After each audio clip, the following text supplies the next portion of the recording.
Welcome back from 100 to 26. Thank you again for subscribing, liking, watching the videos. Thanks so much for the support. It's been absolutely amazing. We have a really special video coming up here. It's the Regal factory tour. As you probably know from watching the videos, we have a Regal 38 XO on order, and we approached Regal and we asked them a very simple question. Could we come in to their factory and see how they did things? They have not allowed this in the past.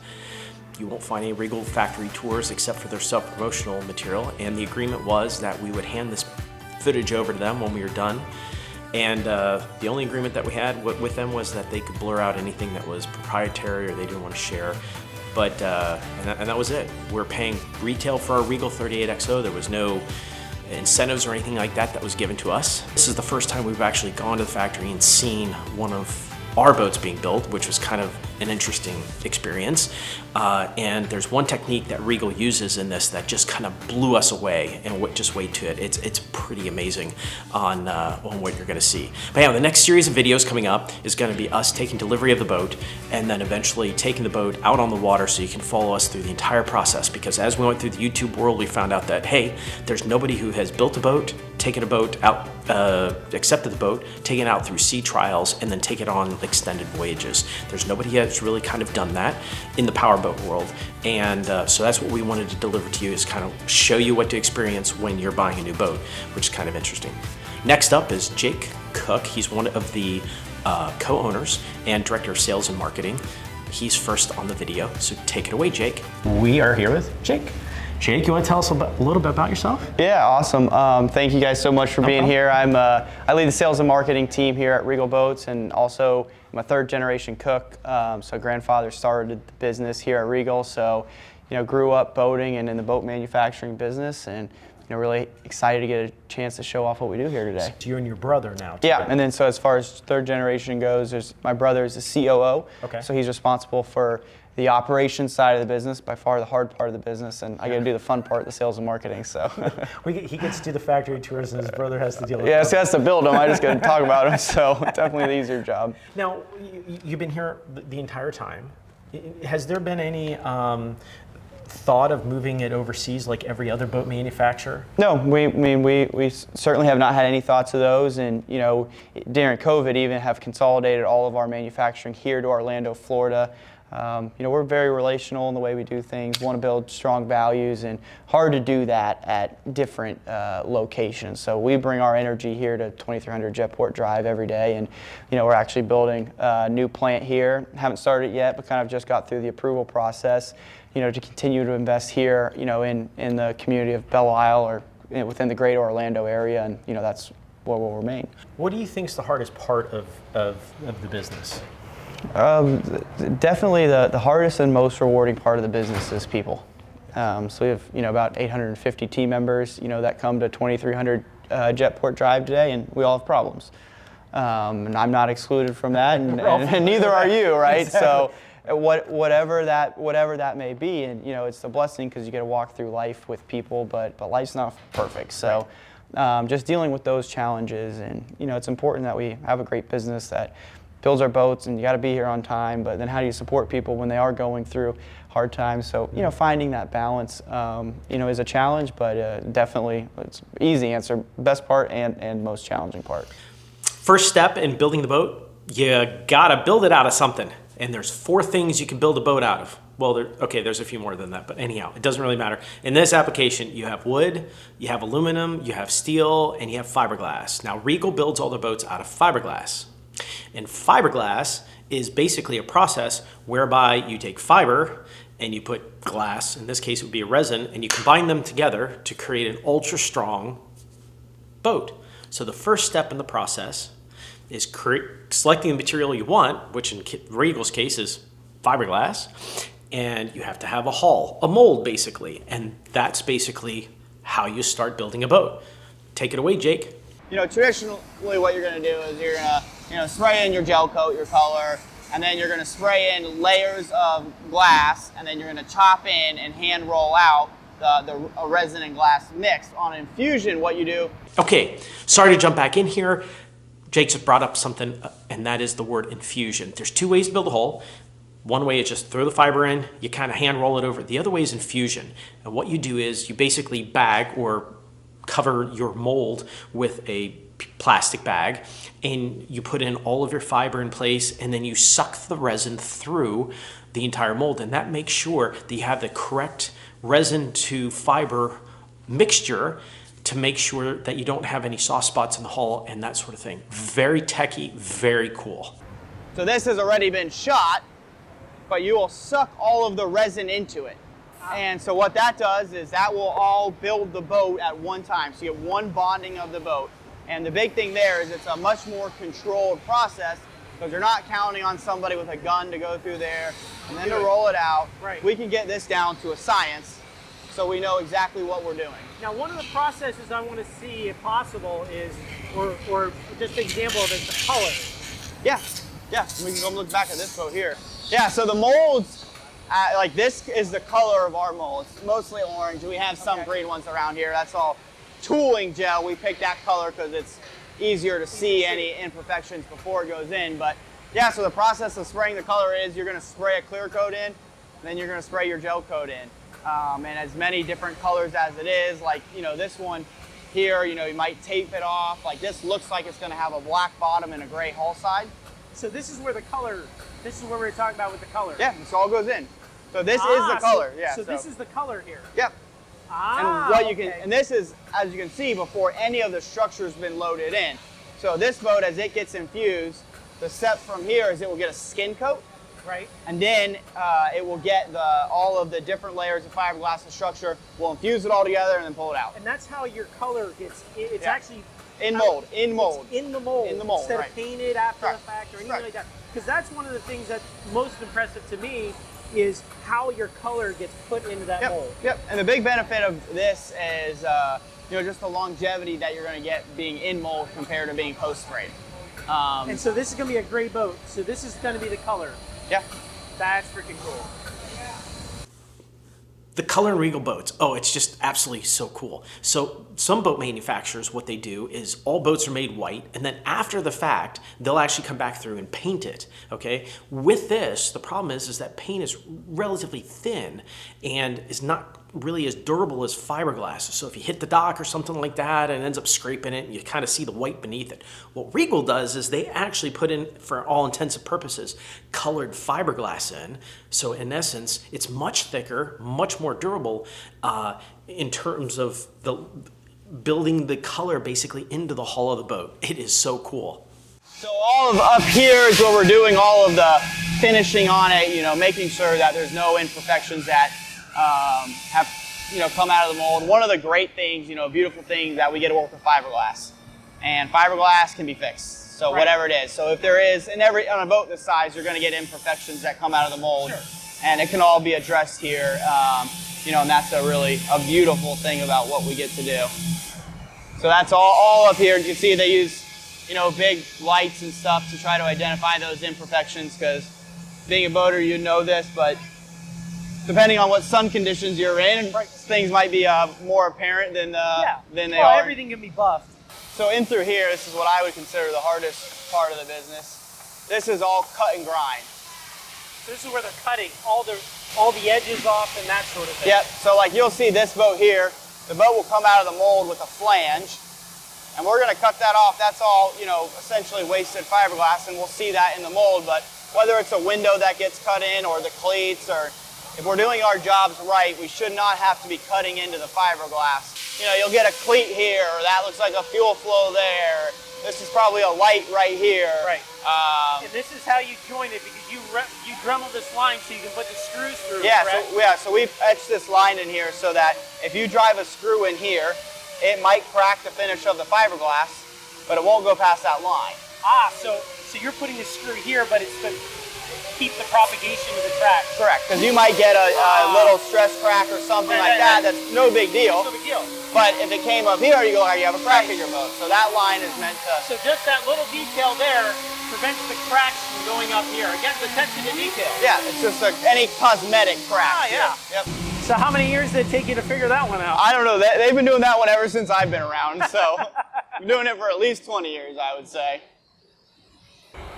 So all back in this whole area is where we're building our wiring harnesses that go into the boats. And this is actually an area that we've probably doubled or tripled our capacity in. We used to purchase a lot of wiring harnesses. Those suppliers were some of the worst we dealt with through COVID. And we had the capabilities here. We've always been building the wire harnesses on the bigger boats because of the variation of it and the limited volumes. But some of the sport boats, we were able to get enough volume where you can go to a dedicated harness manufacturer. But because of just the struggles that we had getting the parts, the quality, in a timely fashion, we said, well, hey, we have this capability here. Can we expand on it? So we've done that. Is this their? Yeah, so these are the boats that they're working on. So everything at Regal, every boat, will come with a 2-letter prefix, and then the numbers behind it will be the serial number. So if we're talking about like a CF is a LS2 for us, a DF's an LS4. Boat you purchased, 38XO is an SB. Okay. So if you ask people around here, even like what a 38XO is, some of them may not know. Everyone will know what an SB is. Gotcha. So that's what we use. So that is how we manage all so every serial number is RGM for Regal Marine, and then it would be like a CF 684, SB 085, or. Now, do they touch on this, and then does it print out like what the options are for that particular build? Yep. And then they know exactly where they're at. So like if you see, she's got her chart in front of her. She's got her chart in front of her there. I didn't realize how much wiring there was at a boat. It's just one of those things that I think that when you sit there and think about a boat, you look at the hull and you look at the superstructure and you look at all the navtronics and everything, but you just don't think about how much wiring is in these boats, especially modern days. They have all of these new navtronics and bells and whistles. You all got to have wiring for it. So Regal does all their wiring in-house now. They brought everything in. So basically what you're looking at right here is basically a wiring table. And if you notice, it's got numbers along the ways, all along the border, and what those are is certain stations along the boat. So what the person who's working at the wiring table does is they'll get a build sheet which says, hey, they're working on this boat and they're working on this harness within the boat, and it'll tell them, hey, run a wire to 8, run a wire to 7. As you're seeing here, run a wire to 6. And it starts telling you all that. And then what they do is they combine the wires all together, as you're looking at right here, where it's actually bundling up the wiring harnesses.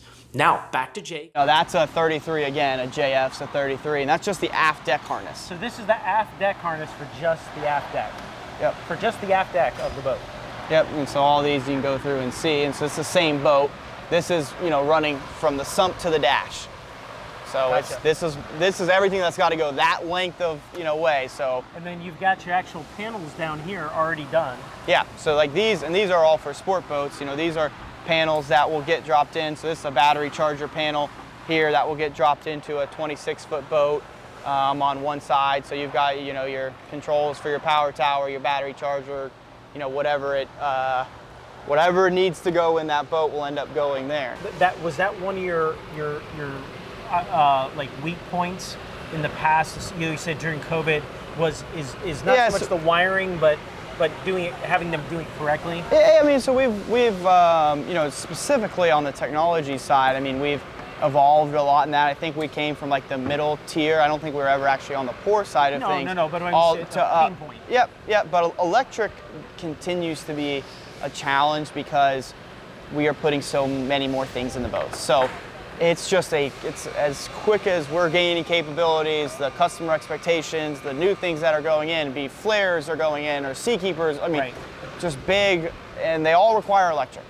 Yep. And so just the competencies we've had to build around electric, as much as because of COVID, just because of the content of the boats and where that is going. And you look at the wire bundles. Oh my gosh. And those are all different gauges. Mm-hmm. And now you use a different wire color for certain things? Yep. So everything is coded? Yep. So when it comes to after sales support, it's easy if you're having an issue? Yeah, so we should know exactly what it is. So we know. So green speaker, red speaker, yep. coax. That's fascinating. You realize the amount of organization it requires. Yes, I always say nothing, we don't do anything that's rocket science, that's overly complex. Building a wiring harness isn't overly complex, but it requires a lot of diligence to execute many different, relatively incomplex things at a high level to get a boat. So you've got to be able to execute, wire harness at a high level or fiberglass at a high level, which in and of themselves, it's not rocket science, but there's so many different competencies that you have to have. They all add up to make it a challenge. We'll start here, but this shop kind of, as I would say, meets in the middle. So starting here off this CNC machine, as you know, we're cutting all of the different fabrics. So right, you're only getting your fabrics cut all the way at that end of the building, which we'll go walk down and we'll see. Right. We're cutting all of the substrates. Okay. So you get all of the substrates are cut off a CNC machine, all of your upholstery is cut off a CNC machine. They get sewn and tacked in the middle. In the middle. So this building kind of meets in the middle. So my understanding is that this rolls out here. And then on that end, yeah, it cuts at that end. Down Yep. out. You can actually yeah, we can go. You can walk down being here. run right now, yeah. Okay, so what you're looking at is it's all computer controlled. First of all, to eliminate a lot of waste, right? Yep. Number two is so that every single cushion is cut exactly the same. And so the machine cuts it all out. Car manufacturers do this. Yeah, yeah. Is that what Yeah, you yeah. got the idea? Yeah. Yep. Car manufacturers, a lot of furniture manufacturers that are running through a lot of volume.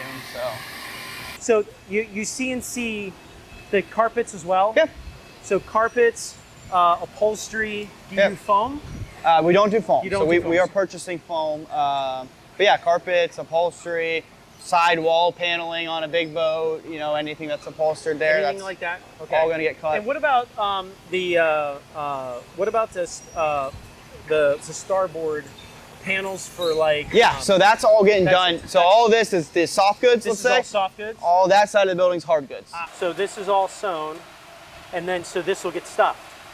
Well, yeah, so it really, what it is it gets pulled over substrates that have been backed with foam at this point here. So like this. Yeah, so this is, you know, here's kind of So this looks like a thigh bolster. yeah, that's a backrest for a sport Backrest, boat. okay. So that comes out of a department like this. So as we keep going, you'll see where we cut all the substrates, and they apply the foam to it, and then they'll take a cover, pull the cover over, and staple it. Now, do you use plastic between the outer layer and the foam? Yeah. And why do you do that? There's two reasons. One, you're going to get moisture control, but two, all of the upholstery that we're using is foam-backed upholstery. So if you ever try to slide foam on foam, It doesn't. it ain't gonna happen. Right. So you get both benefits of it there, and then you know the nice thing about being a Florida builder is all screws, staples, everything's stainless steel. Everything's so stainless steel. we don't take any of that for granted. We don't Can I have. flip this up for just a second? Yeah, we don't have saltwater boats or non-saltwater boats. We just have Regals. So see, if you look here, the actual material has foam, and then you have the foam. So foam and foam don't mix really well. You can't make them slide. Right. So that's why you put the plastic over. You can see the plastic right here. Yep. Wow. Very fascinating. Said we don't buy or we don't make any of our own foam, which is certainly So you true. don't okay. But we put tons of effort into the foam that we use. So kind of the real key to doing marine upholstery at a high level is you got to do all this double density foam. Correct. It's not just a single Correct. density. So if you feel this, it's soft here, so when you sit on it, it feels good. Right, and then goes hard. It goes hard so that you'll not bottom out on it. Your foam will last over time.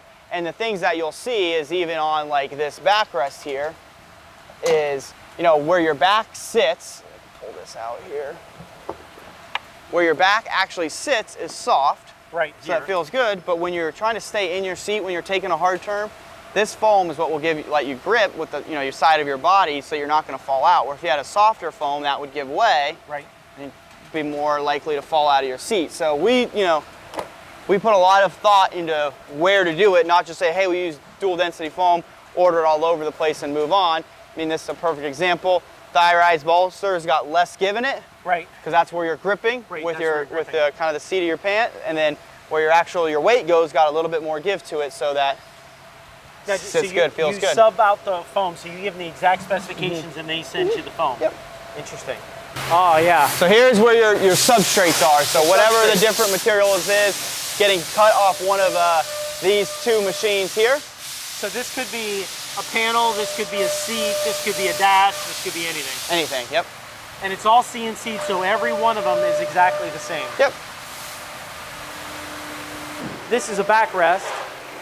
So what they're doing is they're taking the the material that's being cut on the CNC, and then they're putting it all together. Staples and screws. Wow, look at the the quality, because you're putting the screws in, so you don't have just the staples back. Correct. So you don't have the, yep. It'd be amazing is like, so all this goes in one boat. So all this is for one boat. Yeah, it's a 28 Express. So a little bigger. This is just for a 28-foot boat. Yep. All this. Yep. And then some of this stuff will get, like, I would imagine this is cushions. I mean, that's for seats. Seat, yep. That's for seat bottoms. Yep. Interesting. So that's probably for a hatch or something like that. Yeah. Like a muff, or right. Or that looks like going somewhere with an angle on it. So the coding system that you got to have in order to track all of this. Yeah, I mean, that's we've done so much there. So all of this is So this is again all the boats. And knowing what to build. And one of this is, these are all of our late parts, that are coming in from something just into this building. So these are just for this building, the late parts. Yeah, certainly in the heart of past COVID. Due dates, you have mine at 2/27, Ford port at rest. Yep. This is how you build all these sheets. This is how everything's getting passed around through paper. We've been transitioning some of that more into tablets, but there's still a lot of paper, that goes through here. Sometimes. On to cabinetry. Regal builds every bit of their cabinetry, countertops in-house. Well, the countertops they cut in-house, but cabinetry they build everything in-house. And of course, just like when it came to cushions, all of the wood pieces and everything are all cut out on a CNC machine. And again, the benefit of that is everything is cut exactly the same way every single time. So if you had a piece that you broke or needed to be repaired on your particular boat, when you call it the factory and they send it to you, it's going to fit every single time, just like the cushions. You have a cushion that's bad, that's what happens. So what you're seeing here is the cabinetry people working and putting all of their cabinetry together. It's an amazing facility, amazing process as they go through this with constructing and building and putting all of this cabinetry together. Now, when they do the cabinets, they actually integrate the wiring inside the cabinets as well. So if they're doing a galley piece, they're actually gonna put in the wiring to those cabinetry pieces while they're doing this. Now, this is part of the cool part that's coming up soon that we kind of talked about, this process that we talked about. It's very, very cool, but this is kind of the first step of it, is the fact that they're building the wiring into the cabinetry before it moves on to the next step. Very cool. And is the teak CNC'd as well? It is, yeah. All the teak CNC, because that's got to really reduce your cost. Yep. So you get a big piece of teak in, and what you do is hit the button, and then it goes out, and then you finish the edges. As much as we can, yeah. I mean, right. So we certainly still have to put some teak together just because of size constraints right. and things of that nature, but yep. That's fascinating. Totally fascinating. A lot going on. Now we're going over to, this is the final production for the small boats, right? Yeah, so this is, we can walk through here, this is all what we call ambassadors, so this is all 30 feet and under. This is all 30 feet. So you really all under, I mean, all really under 28 feet, I guess. Okay. So does the 26 XO would be over here? On the other side of it, oh, yeah. Okay. This kind of has two buildings that meet in the middle as well. Gotcha. So this is all the smaller. Yeah, so 22s, 24s. This is all, everything in here is going to be a bow rider. Everything's bow rider in here. Yeah. So this is a more, a lot going on in here. Wow, you were really pushing volume. Yeah, so, you get 24 boats a week run through this plant. You said 24 boats a week? Yeah. 24 boats a week. Now, how many big boats are you doing? About 6. 6 a week. Off 4 different lines, off. Right, from the 30, like 30 yeah, above. Like 33s, we want to build like 2 a week of. The 38, that line pretty consistently builds 1 a week. Some of the other ones build 1.5 a week, yeah. Interesting. Wow, that's a lot of volume. A lot of volume. Now, they said Chad said the 42, you're really doing about 12 a year, 12, 15 About a year. 18 a year. About yeah. 18 a year. So it gets built off the 38 line, so kind of go back between either 2 38s to a 42 or 3, depending on what the mix is. So the 38s, you do about 40 a year? Yeah. Okay. One of the nice things that we do, and we work this in all of our plants, even as you can see here, is we have more models on a single production line, which increases our manufacturing complexity. but gives us a lot more flexibility to flex different models that are selling well and meet the demand. And we don't. So you don't have one production line that's almost idle because it's not in demand, and you have one guys who are having to work overtime. Because we build 1,500 boats a year, so you know you're going to get this dealer gets hot. A year. This dealer gets hot with that boat. I need to get more to him. It's very hard to predict. And like, you know, at the end of the day, like of course everything that gets built gets sold. So matching up the production to the demand for a, you know, relatively low volume industry is a challenge. Wow, so I can see that. From a strategic sense, and you know, I can see why you took sales and let your brother handle it. Oh my gosh, yeah. And from a business standpoint, you know, we're a conservative run business, nature of a little bit being a family business, and so we try to make sure our dealers don't get over full with inventory too, because like we talked about, the boating industry is going to have its ups and downs, and we want to minimize the downs, even if that means we don't go chase the highs quite as much. We'd rather run a more, you know, consistently up. I mean, we want to grow, but we don't want to slam the channel full and then have to deal with the repercussions of that when the sales aren't there. So, Big boat final assembly. All right, here's what I was talking about.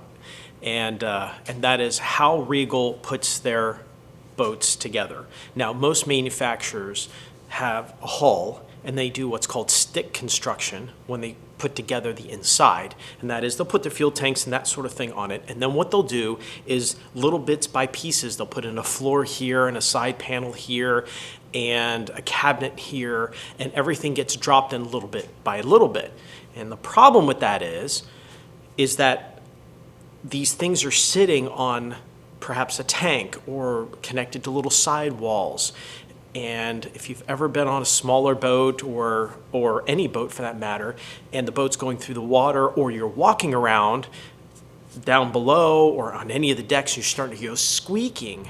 And the reason you don't hear the squeaking in Regal Boats is because this is the actual liner. You are actually walking on a solid fiberglass floor. And what they do is they take these cabinet pieces and they start to put them into the liner and start to build out the liner. Here you see a worker who is working on a shower drain on the bottom of the liner, and you can actually see how thick it is. Now, you may have wood floors, but that wood floors are sitting on top of this liner. So when you're walking around, you're walking on solid fiberglass. As you can see, they're fitting out the actual liner. Here is the liner on the overhead crane, which is actually being flown over to another boat. Looking at the actual liner, you can see in the overhead where they actually have the ceiling, and this is not to be confused with the top of the boat. This is the back of the shower, and this is the master stateroom.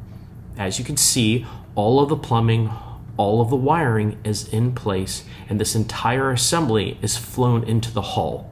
What you're looking back here is all of this gets put into the hull, and then what we saw over there, that gets put on top of this, which already has the roof on it.